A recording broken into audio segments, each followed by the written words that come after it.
80, you know me, I'm here in Hyde Park with, I don't know how many people are here, maybe 300, maybe more. There's kind of 4 camps in Hyde Park, we're on just one of them.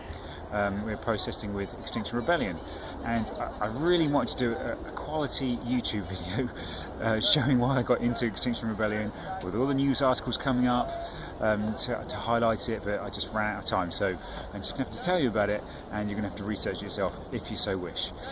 So, why did I get involved? Well, I've also always been interested in the environment, but things have come to a head recently. So last year, the IPCC, that's the intergovernmental panel on climate change, released an emergency report saying there's 12 years left to cut carbon globally by 45% to stop the Earth warming to an extent where it starts to warm on its own accord, essentially, and there's very little we can do about it. And if that were to happen, there'd be 50 to 100 years left before I think the planet would become pretty much uninhabitable. And that sounds really extreme, but there's been a wealth of science that's come out recently that's really, you can't argue with it. So what else have we got here? I've got notes. So we're 30 to 40 years away from a complete fundamental loss of soil fertility in this country, according to Michael Gove. 25 years away from not having enough water, according to the head of the Environment Agency. He said we're heading into the jaws of death. So that was just a few weeks ago that came out. The World Meteorological Society followed up by stating the world faces food shortages and mass migration. How many, you ask? 140 million is predicted by 2050.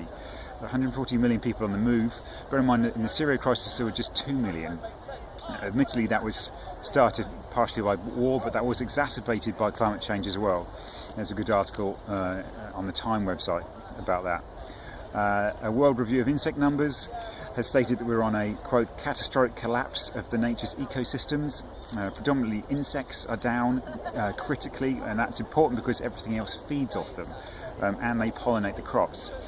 And on top of that, we've got the forest fires, which were a big thing last year, and we're losing the polar ice caps as well, and both of those things accelerate it, because the hotter it is, the more fires you have. When you have a fire, there's loads more greenhouse gas released, and therefore you have more fires, and so it's a cyclical thing. And the same with the polar ice cap. When there's less ice, there's more of a dark surface of the ocean, which means that it soaks up more heat and warms more, and then you lose more ice, and the cycle continues. Now, it would be really good if the government did something about this. They're not doing a great deal, and that's why we're here. They've done little things like this, so they banned new gas boilers from 2025, but at the same time they're also approving a new runway.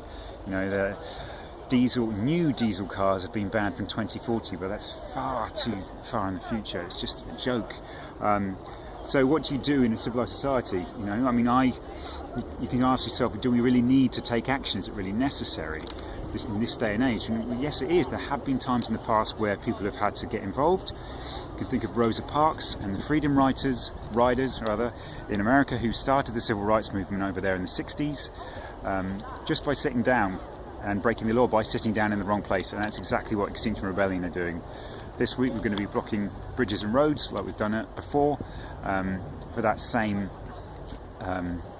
end goal. So we need the government to talk to us, we've got 3 basic demands. So we want the government to tell the truth about how bad things really are, and they are bad. We want the UK government to be carbon emissions to be net zero by 2025. Now, that's an incredibly difficult goal, but it doesn't mean it's not possible. Huge things have been achieved in that time frame before, if a lot of money and effort has been thrown at it. If you look up the Manhattan Project, it's exactly the same thing. I mean, completely new technology was devised in 6 years with a lot of money. And the government must create and be led by the decisions of a citizens' assembly on climate and ecological justice. So citizens' assemblies are where citizens are randomly selected from each age group, gender, social class and regional area to broadly represent a nation's interests. So it was used recently in Northern Ireland, and that's how abortion was made legal in Northern Ireland. I think ultimately it's going to be very difficult to find the money for these new technologies, but unless we do, society is going to have to change drastically. And ultimately, I don't think the consumer society is really working for us all that well. We don't all need a lawnmower, a power drill, a blender, you name it. We don't all need a collection of goods. If we shared more, if we spoke more, if we saw each other more, we'd be happier, we'd have a lower carbon footprint. So that's why I'm here. I think that's everything. Yeah, so please watch the news this week. I'll be legal observing, so you might see me noting down what people are doing, but this is strictly non-violent. It's absolutely non-violent, and that's crucial, because to be violent would be to undermine everything that we do. And this is also a dry festival as well, so there's no drink or drugs here at all. It's really well organised, everyone is really lovely, and yeah, that's it. That's all from me. Thank you very much for filming, Lucy, and thank you for watching.